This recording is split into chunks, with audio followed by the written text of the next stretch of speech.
Chapter 5, Rites of Passage for Womanhood. The girls of Harvard's Kentucky Rites of Passage program also met on Saturdays and went to Africa each year. Initially, the girls went to Egypt for a study tour and not a traditional Rites of Passage ritual. My wife was a volunteer with the Kentucky Academy and was blessed to go to Egypt with the girls. I'm still jealous to this day that she visited Egypt before me, but I will certainly get there one of these years. Once tourism in Egypt became unstable, the church made a decision to replace these study tours with a more traditional Rites of Passage experience in West Africa similar to the boys.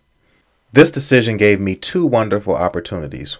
First, to share in the Rites of Passage experience with girls who I've developed a relationship with over the years every Saturday morning, and secondly, to take the trip to Africa with my wife, who was eventually asked to become the director of the Kentucky program.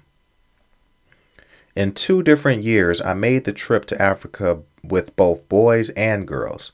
Similar to the reception that the boys received, the village expanded their celebration to include our girls. The women from the village danced and sang for hours to honor our girls, who were also amazed and humbled by all the attention. What came next was the naming ceremony, followed by their African family dressing them in bush attire.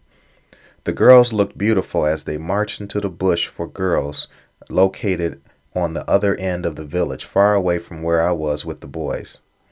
The girls immediately bonded with the women and children from the village. It was remarkable to witness this transformation in the girls. I tried to get my wife to tell me what goes on in the girls' bush ritual, but all she would tell me was that it involved exercises that demonstrated the importance of sisterhood and dependence on one another. Once they completed the ritual, they were dressed in traditional African attire to commemorate their passage into womanhood.